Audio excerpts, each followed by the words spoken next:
स्वागत है आपका कमोडिटी फटाफट में। अगर आपके पास भी कोई सवाल हो तो आप हमें भेज सकते हैं। नंबर आपके स्क्रीन पर फ्लैश होगा, उसे नोट कर ले 9136934065। इस नंबर पे अपना नाम, अपने शहर का नाम और कमोडिटी से जुड़े सवाल भेजें। अगले आधे घंटे तक हमारे दो मेहमान होंगे जो आज आपकी मदद करने वाले हैं। मोतीलाल ओसवाल से मानव मोदी हैं और मेरे एसेट शेयर खान के अनुज चौधरी हैं, कमोडिटी रिसर्च एनालिस्ट हैं। बहुत बहुत शुक्रिया अनुज आपका और मानव आपका, आप लोगों ने वक्त निकाला है हमारे दर्शकों के लिए। लेकिन आपके पास आऊं उससे पहले आपको बता दूं कि किसानों के लिए हम एक खास मुहिम लेकर आए हैं। अगर कोई भी किसान जिनको लगता है कि उनकी खेती और किसानी से जुड़ी कोई भी समस्या है तो आप हमें भेज सकते हैं।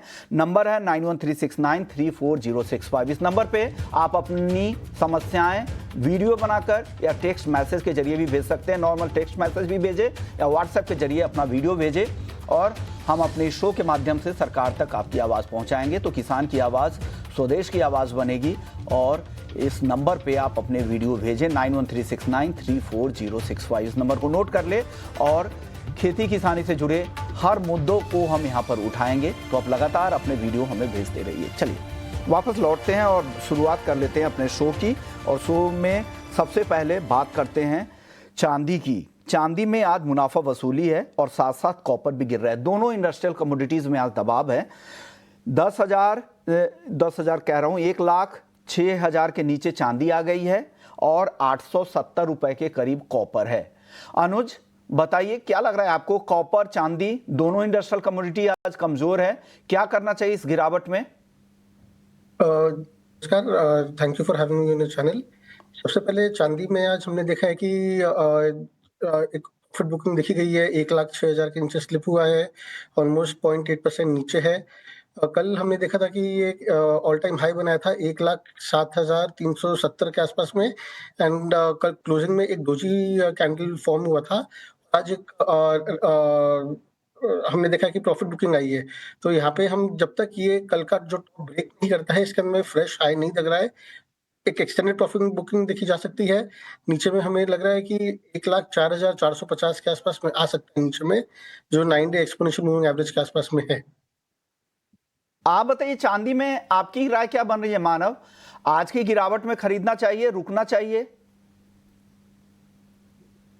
जी बिल्कुल। नमस्ते विश्वनाथ जी। नमस्ते मेरे ख्याल सर। से चांदी में बिल्कुल, जैसे अनुज जी ने कहा कि कल का जो हाई है बहुत एक क्रिटिकल चैनल रेजिस्टेंस भी है टेक्निकली अगर देखें, बट फंडामेंटली मेरे ख्याल से आज का दिन थोड़ा एक जो इम्पोर्टेंट डेटा है, यूएस का इन्फ्लेशन नंबर है, सीपीआई डेटा है, उसके बाद ही कोई डिसीजन ले तो बेहतर है। लंबे समय के हिसाब से मैं अभी भी बाय में हूँ। अगर आप देखें, जब तक नीचे में 1,02,000 नहीं ब्रेक होता है तब तक ओवरऑल व्यू बाय का ही रहेगा और मैं अगेंस्ट द ट्रेंड जाने की सलाह नहीं दूंगा, क्योंकि चांदी एक थोड़ी वॉलेटाइल काउंटर है। तो प्रॉफिट बुकिंग बिल्कुल जारी रह सकती है, लेकिन नीचे में डिप बाइंग की ही सलाह दूंगा मैं। 1,05,500 एक अच्छा लेवल है बाय करने के लिए। कल का जो हाई है फिर से एक बार शायद दिख सकता है, फिर से तेजी लौट सकती है, तो डिप में खरीदने की सलाह है। खरीदारी के लेवल भी नोट कर ले। स्टॉप लॉस भी है 1,04,800 रुपए का, वो उसे भी नोट करते चलिएगा। अगले दर्शक हमारे साथ कमलेश है मध्य प्रदेश से। सोने का भाव कम होगा क्या? अनुज जी, गोल्ड का भाव कम होगा क्या? क्या जवाब देंगे कमलेश जी को सर? कमलेश जी, गोल्ड अभी ऊपर में ही चल रहा है, 3,330 के ऊपर में ट्रेड कर रहा है। टेक्निकली देखिए तो 9 डे एक्सपोनेंशियल मूविंग एवरेज के ऊपर में ट्रेड कर रहा है और फंडामेंटल भी देखिए तो ओवरऑल ट्रेंड पॉजिटिव है, क्योंकि जियोपॉलिटिकल टेंशन अभी भी चल रहे हैं यूक्रेन और रशिया के बीच में। जो गोल्ड को है वो जो बॉइल पे रखा हुआ है। यूएस चाइना ट्रेड टैरिफ के ऊपर में जो डिस्कशन चल रही है उसकी वजह से थोड़ा हमने देखा है कि लास्ट 3-4 दिन में थोड़ा बहुत मुनाफा वसूली हुई है। लेकिन अगर टॉक्स जिस तरीके से हो रहे हैं, अगर अच्छे तरीके में हुए तो हो सकता है थोड़ी बहुत प्रॉफिट बुकिंग आए। लेकिन अगर कुछ भी टॉक्स फेल होते हैं, हम देख सकते हैं कि गोल्ड वापस ऊपर जा सकता है।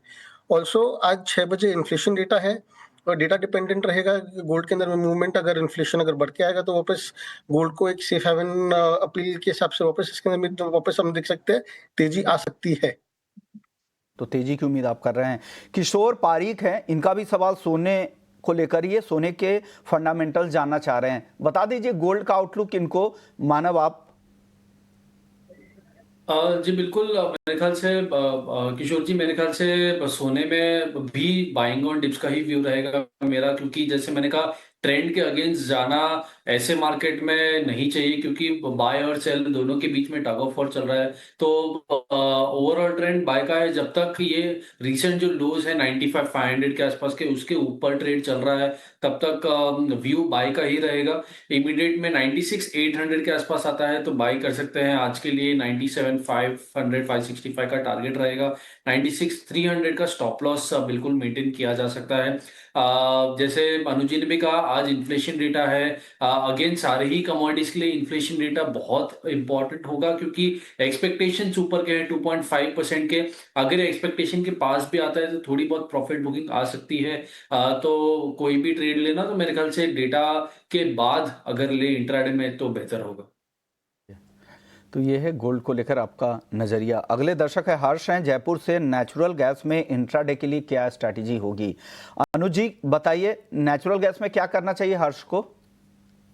नेचुरल गैस के अंदर में हम देखे कि लास्ट 2 दिन के अंदर में एक अच्छा करेक्शन दिया था। आज थोड़ी रिकवरी आई है। मेन है कि जो लास्ट वीक जो नेचुरल गैस की इन्वेंट्री डेटा थी, 3 हफ्ते से कंटिन्यूस डेटा के अंदर में हम देखा कि स्टोरेज जो इन्वेंट्रीज है वो बढ़ के आई है। तो हमने देखा था कि लेट लास्ट वीक का इतना गिरावट नहीं आई थी, लेकिन उसका एक्सटेंडेड फॉल हमने देखा था कि लास्ट 2 दिन में देखी थी, मंडे और ट्यूसडे को।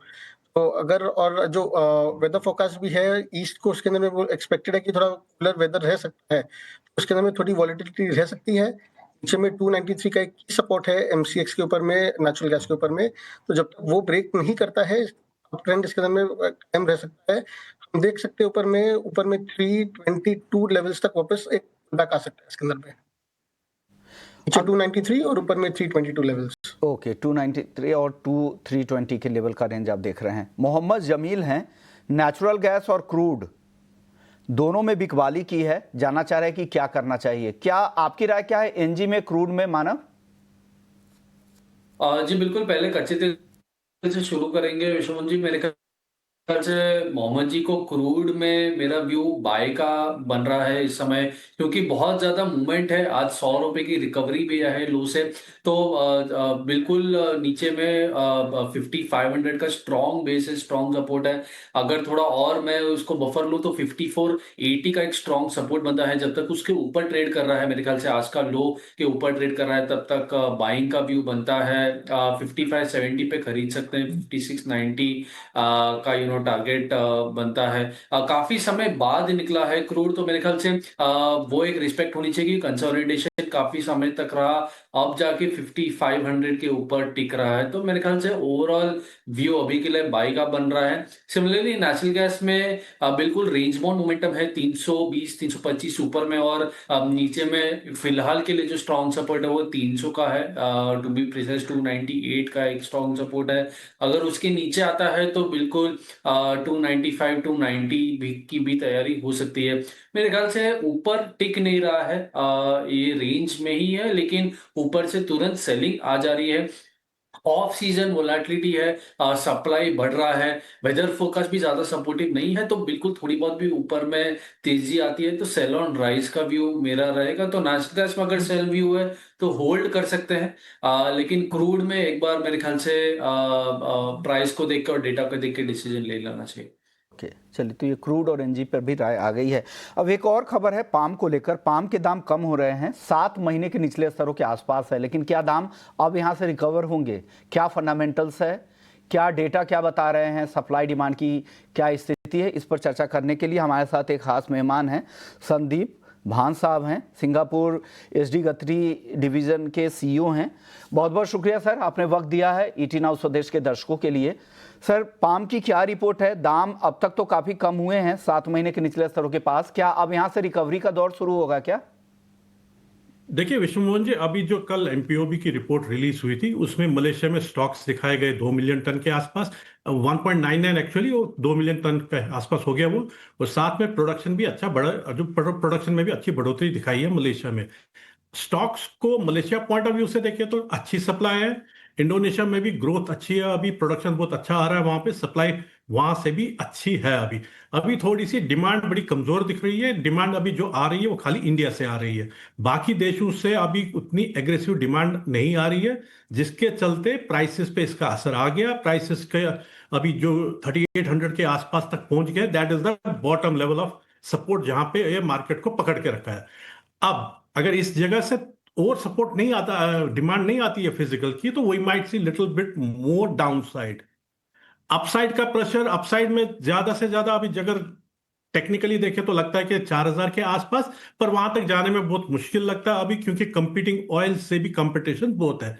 कुल मिला के इस टाइम बड़ा रेंज बाउंड सा मार्केट लग रहा है, पर with a more selling pressure. अभी भी सेलिंग प्रेशर आपको दिख रहा है, क्योंकि उत्पादन में लगातार तीसरे महीने बढ़ोतरी मलेशिया में दिखी है। स्टॉक सितंबर 2024 के बाद सबसे ऊपरी स्तरों पर है। सर, भारत से तो कहा जा रहा है कि जून जुलाई अगस्त में ठीक ठाक खरीदारी रहेगी पाम की। क्या इतना सपोर्टिव फैक्टर नहीं होगा अगर दाम पाम में के दाम कुछ सुधार देखने को मिलेगा, या चाइना एक अभी भी वहां से कंजम्पशन कमजोर है, उसका दबाव बना रहेगा? देखिए, इसमें अभी दो चीज है। भारत की तरफ से जो पहले अब ड्यूटी रिवीजन हुआ, जिसके चलते अभी आरबीडी ओलिन इंडिया से बाहर हो गया, उसको रिप्लेस करना है सीपीओ से। अभी शॉर्ट टर्म में मलेशिया और इंडोनेशिया के पास इनफ स्टॉक्स है सीपीओ के, जो चलते सीपीओ की डिमांड पूरी कर लेगा इंडिया से। अब जो इम्पैक्ट आ रहा है वो आ रहा है रिफाइंड ओलिन पे, क्योंकि रिफाइंड ओलिन का अभी मार्केट ढूंढना है हमारे को। जो इंडिया में करीब 2 मिलियन टन का आरबीडी ओलिन जाता था, वो अब वहां से रिप्लेस हो गया। उसकी रिप्लेसमेंट डिमांड अभी ढूंढनी है, जिसको चलते थोड़ा सा टाइम लगेगा। उसमें अभी ग्लोबली इतना कोई खास डिमांड आ नहीं रही है अदर देन इंडिया से। इंडिया के शिपमेंट्स जून में एक्सपेक्टेड है समवेयर अराउंड 8.5 लाख टन। जुलाई अगस्त सितंबर में भी इसकी डिमांड अच्छी रहने, 8 से 9 लाख टन के बीच में होना चाहिए, क्योंकि अभी पाम जो नियर बाय में है सोयाबीन ऑयल के सामने $50 से $60 डिस्काउंट बनाए रखा है। एज लॉन्ग एज ये डिस्काउंट बना रहेगा, पाम की डिमांड इंडिया से बढ़ती जाएगी। तो सही बात है। सर, पाम प्लांटेशन भारत में काफ़ी हो रही है, हालांकि आपका सब्जेक्ट नहीं है, लेकिन आप पाम प्लांटेशन में काफ़ी ज़्यादा विजिट करते हैं, दुनिया के सबसे बड़ी प्लांटेशन कंपनी के साथ जुड़े भी हैं, इसलिए मैं ये सवाल पूछता हूँ कि भारत में ने जो तय कर रखा था 2021 से 26 के लिए कि हम करीब करीब 6.5 लाख हेक्टेयर से ज़्यादा में अतिरिक्त एरिया में पाम लगाएंगे, और अभी सिर्फ 2 लाख हेक्टेयर में ही ये खेती हो पाई है। ये देरी क्यों हो रही है? यहाँ पर क्या दिक्कतें हैं सर? आप भी तो इंडस्ट्री के लोगों से मिलते हैं, क्या दिक्कतें हैं यहाँ पर सर? जैसा हमको सुनने में मिल रहा है कि आंध्र प्रदेश और तेलंगाना रीजन में अच्छी तरह से काम हो रहा है, और वहां पे ये बढ़ता जा रहा है इसका। पर नॉर्थ ईस्ट और उड़ीसा में अभी इसका थोड़ा सा कम पैमाने पे बढ़ रहा है। वहां पे मे भी इंफ्रास्ट्रक्चर की थोड़ी सी दिक्कत है अभी, और थोड़ा सा सीड मिलने में भी चैलेंजेस आ रहे हैं, जिसके चलते ये टारगेट पूरा हो नहीं पा रहा है। ओके सर, पाम की पूरी बात हो गई। अब आखिरी सवाल आपसे होगा, बाकी और कौन से खाने के तेल के दाम यहाँ से तेज दिख रहे हैं? कौन आगे लीडरशिप यहाँ पे हासिल करेगा? कहाँ तेजी दिख रही है, कहाँ मंदी, या कहाँ सबड्यूड मार्केट दिख रहा है आपको? देखिए, जो अभी फंडामेंटल्स को देखें तो सनफ्लावर ऑयल अभी सबसे महंगा है, उसके बाद सोयाबीन ऑयल है, और फिर लास्ट पे पाम ऑयल है। तेजी ऐसे अभी दिख नहीं रही है कि कोई अपन बोले कोई बहुत बड़ी तेजी आ रही है, ऐसा कुछ तेजी वाला बाजार लग नहीं रहा है। रेंज बाउंड मार्केट लग रहा है, नीचे आएगा तो सपोर्ट मिल जाएगा, ऊपर जाएगा तो डिमांड बिल्कुल कम पड़ जाती है। I can comfortably say we are into a very range bound market. But एक बड़ा फैक्टर ये रहता है, अगर मलेशियन पॉइंट ऑफ व्यू से देखें तो मलेशियन का करेंसी वैल्यू, जो रिंगिट अभी बहुत बड़ा स्ट्रांग हो गया था, 4.3 से 4.19 आया था, 4.19 से अभी वापस 4.23 के आसपास घूम रहा है। रिंगिट का एक्सपेक्टेशन है कि ये थोड़ा सा और स्ट्रांग हो सकता है। अगर वो रिंगिट स्ट्रांग हुआ तो पाम को डॉलर टर्म्स में अच्छा सपोर्ट मिल जाएगा।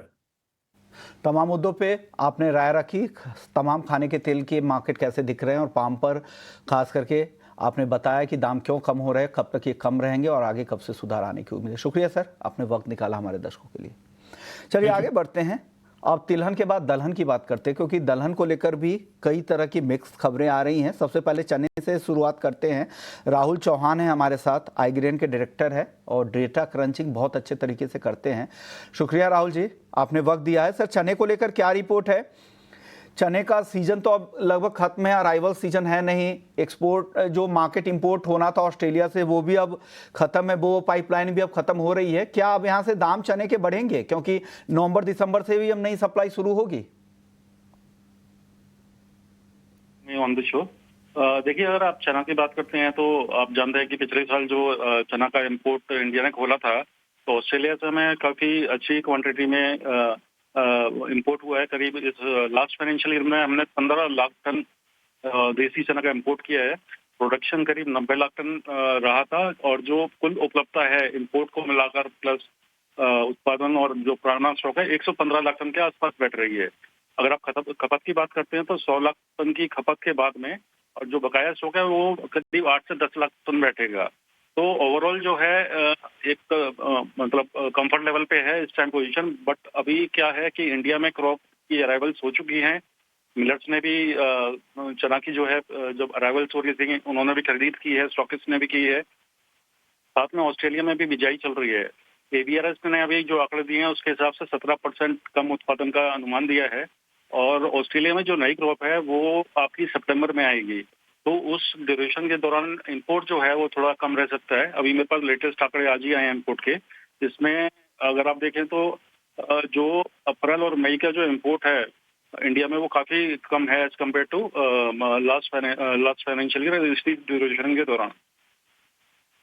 ओके, तो सर चने की तो रिपोर्ट ये हो गई, लेकिन इस भाव को लेकर क्या आपको लग रहा है, भाव किस तरफ जा सकते हैं आगे, अगर इस डेटा को देखकर अगर आप बता सके तो?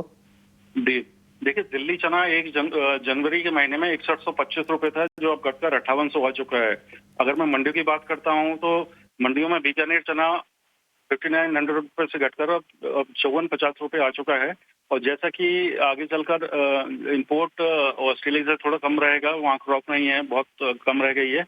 और जो आगामी सीजन जो आने वाला है आमतौर पर जुलाई के बाद में अगस्त में दलनों की डिमांड निकलती है, तो बेसन में और जो चना दाल है उसकी हल्की फुल्की डिमांड निकल सकती है और कीमतों में मामूली समर्थन मिल सकता है। चलिए सर, चने के बाद अब तुअर की बात करते हैं। राहुल जी, तुअर को लेकर क्या रिपोर्ट आ रही है? मंडियों में तो एमएसपी के नीचे है काफी भाव, इस बार तो 8000 एमएसपी कर दी गई है, लेकिन भाव 7000 के आसपास ही घूम रहे हैं और उत्पादन भी इस बार कहा जा रहा था कि बढ़िया है, 35-36 लाख टन के आसपास का सरकार का अनुमान था। इंटरनेशनल क्रॉप भी बेहतर कहा गया कि वहां पर भी म्यांमार और अफ्रीकी देशों के भी उत्पादन बढ़ने की खबर है। ऐसे में क्या लग रहा है, तुअर के दाम अब आगे यहाँ से कम ही रहने वाले हैं क्या डिमांड सप्लाई का सिनेरियो क्या कह रहा है सर? देखिए, डिमांड सप्लाई की अगर आप बात करते हैं तो आप ये देखें, इस साल तो हमारे जो लास्ट खरीफ सीजन था हमारा प्रोडक्शन एक ठीक ठाक क्वांटिटी में हुआ है, लेकिन जो उससे लास्ट 2 साल थे वहां पर प्रोडक्शन जो है काफी डाउन रहा। इस वजह से इंडिया में इंपोर्ट बढ़ा और आप लास्ट फाइनेंशियल ईयर में हमने रिकॉर्ड 11.2 लाख टन तुअर का इंपोर्ट किया है और इस समय केवल म्यांमार ही नहीं, अन्य जो अफ्रीकन देश हैं उससे भी इंडिया में इंपोर्ट काफी बढ़ रहा है। अवेलेबिलिटी जो है इस सीजन में 58 लाख टन के आसपास है और जो खपत है 47 के आसपास रह सकती है। तो सीजन के अंत में करीब 8 लाख टन के पास हमारे पास स्टॉक बच सकता है, जो एक अच्छा स्टॉक है। कीमतों की अगर बात करते हैं तो कीमतें आपको याद होगा कि आज से 1.5-2 साल पहले 10,000 के लेवल तक मंडियों में तुअर बिकी थी, लेकिन अब स्थिति एकदम बदल चुकी है। एक तरफ उत्पादन बढ़ा है और दूसरी ओर इम्पोर्ट बढ़ा है। अगर मैं चेन्नई 11 की बात करता हूँ तो चेन्नई 11 जो है अब तक जनवरी से अब तक जो है 400 रुपये घटकर 6400 रुपये आ चुकी है। इसी तरह मुंबई 11 में भी घटा है। लातूर मंडी में इन दिनों में 670 रुपये की गिरावट देखी गई है और गुलबर्गा में सबसे अधिक जो सबसे बड़ा मुख्य उत्पादक लोकेशन है, क्षेत्र है इंडिया में, उसमें 900 रुपये तक की गिरावट देखी गई और भाव 7300 रुपये के आसपास चल रहे हैं। तो इसमें कोई डाउट नहीं है कि भाव एमएसपी से नीचे चल रहे हैं और इस समय हमारे पास पर्याप्त स्टॉक उपलब्ध है इसका पीएनबी का, तुअर का। तो उपलब्धता तो बनी रहेगी आगे चल के और इम्पोर्ट भी जो है इस बार म्यांमार में करीब 3.5 लाख टन का उत्पादन हुआ है, तो इम्पोर्ट भी लगातार हमारे बना रहेगा और जुलाई अगस्त से जो है अफ्रीका भी आने लगेगा, जहाँ 9 से 10 लाख टन की जो क्रॉप आने वाली है। तो कुल मिलाकर अगर पूरे विश्व में अगर हम उत्पादन देखें तो खपत से कहीं ज्यादा आ रहा है, तो जो अवेलेबिलिटी है ऑल ओवर वर्ल्ड तुअर की अच्छी रहेगी और कीमतों में विशेष मुझे यहाँ से तेजी तो नहीं दिखाई दे रही। और गर्मियों के सीजन में जैसे खत्म होता है थोड़ी बहुत मांग निकलती है दालों की, तो उस समय थोड़ा बहुत बाजारों में एक मामूली जो है बढ़त देखने को मिल सकती है। यानी यहाँ से बहुत ज़्यादा गिरावट तो आपको नहीं दिखती है, लेकिन तेज़ी में भी मामूली तेज़ी आगे चलकर थोड़ी दिख रही है। शुक्रिया सर, आपने वक्त निकाला है और चना और तुअर की पूरी बैलेंस शीट बता दी हमारे दर्शकों को। चलिए आगे बढ़ते हैं, अपने दर्शकों के सवालों की तरफ वापस लौटते हैं। कई सारे दर्शक हैं जिनके सवाल हमारे पास हैं, वो सवाल ले लेते हैं। राजेश वर्मा हैं अगले दर्शक, क्रूड में आगे तेजी दिख रही है या मंदी? अनुज जी, आपके पास क्रूड पे सवाल लेने के लिए आऊँ उससे पहले बता दूं कि अमेरिका और चीन के बीच जो डील होनी थी, ट्रेड डील, वो फाइनल हो गई है और दोनों राष्ट्रपतियों की इसको लेकर मंजूरी भी मिल गई है।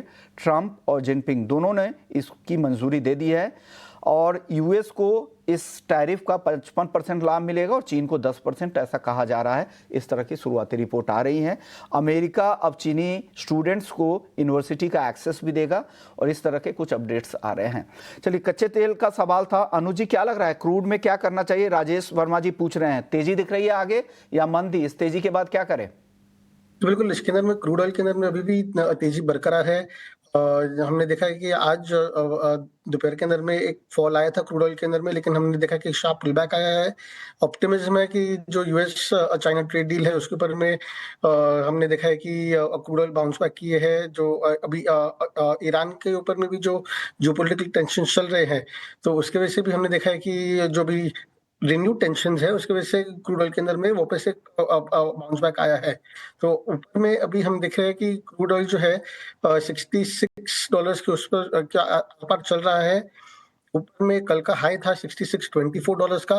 वो एक बार वो टेकआउट होता है, हम देख रहे हैं कि ऊपर में 66.85 और अगर वो ब्रेक करता है तो ऊपर $68 तक दिख रहा है क्रूड ऑयल के अंदर में। अगले दर्शक है उमेश जैन है, 99,000 के भाव पर चांदी में बिकवाली की है, जानना चाह रहे कि क्या करना चाहिए? मानव, क्या करना चाहिए? 99,000 की बिकवाली है, नुकसान तो काफी हो रहा है, बने रहने में फायदा है क्या? जी, मेरे ख्याल से 99,000 कॉस्ट काफी नीचे है। जैसे मैंने कहा कि 1,02,000 के ऊपर जब तक है तब तक व्यू बाय का ही रहेगा। इमीडिएट बेसिस पे शायद अगर थोड़ा नीचे आता है, मान लीजिए सीपीआई के डेटा के बाद या जैसे ये यूएस चाइना की डील की अपडेट्स के बाद थोड़ी और प्रॉफिट बुकिंग एक्सटेंड हो जाती है, तो मेरे ख्याल से एग्जिट लेवल थोड़ा बेटर मिल सकता है। तो एक बार, क्योंकि ओवरऑल व्यू बाय का है तो एग्जिट करना बेहतर होगा, लेकिन शायद डेटा और अपडेट्स के बाद एग्जिट लेवल थोड़ी बेटर मिल सकती है। अगले दर्शक है पुनीत शर्मा है, गोल्ड मिनी में खरीदारी कर सकते हैं क्या? आप बताइए, गोल्ड मिनी खरीदे क्या अनुज जी? ओवरऑल सेंटिमेंट जैसे हमने बताया कि ट्रेंड पॉजिटिव है गोल्ड के अंदर में। हो सकता है अभी जो इन्फ्लेशन डेटा आएगा उसके ऊपर में थोड़ी बहुत वॉलेटिलिटी हो सकती है। जब डेटा आए उसके बाद में डिसीजन ले सकते हैं, but overall trend continues to remain on upside. तो ओवरऑल बाइक की ही सलाह इसके अंदर में बरकरार रखनी चाहिए। अभी गोल्ड मिनी चल रहा है करीबन 96,700, नीचे में सपोर्ट है 95,800, 96,000 का, ऊपर में 97,200, 97,500 तक लेवल्स देखे जा सकते हैं। हर्षिता हैं, दीपावली तक सोने चांदी का भाव क्या हो सकता है? मानव जी बताइए, क्या हो सकता है सोने चांदी का भाव दिवाली तक? जी, मेरे ख्याल से दीपावली तक, क्योंकि एक दिन की रेंज अगर आप देखें तो 800 से 1,000 रुपए की हो गई है, तो सोना इज नो लॉन्गर वो जो सेफ या स्टेबल रेंज बाउंड वाला मोमेंटम नहीं है। वोलेटिलिटी बढ़ गई है बिल्कुल, तो वो हिसाब से उसकी चाल को भी देखना जरूरी है। तो मेरे ख्याल से अगर यही ट्रेंड रहता है तो बिल्कुल 1 लाख के करीब जो ऑल टाइम हाई है $3,500 के आसपास, वो हमें बिल्कुल आता हुआ दिख सकता है। नीचे में 94,000 ओके, तो एक बार के लिए जो तेजी की बात कर रहे हैं वो शायद रुक जाएगी, लेकिन अभी के लिए ट्रेंड जिस हिसाब से बता रहा है शायद वापस से ऑल टाइम हाई के करीब आने की पॉसिबिलिटी है। ओके, तो ये रहा है गोल्ड सिल्वर को लेकर। शुक्रिया मानव जी आपका, अनुज जी आपका, आप लोगों ने वक्त निकाला, दर्शकों को गाइड किया कि उन्हें क्या करना है। चलिए, कमोडिटी फटाफट में फिलहाल इतना ही, बाकी खबरों के लिए आप बने रहिए हमारे साथ।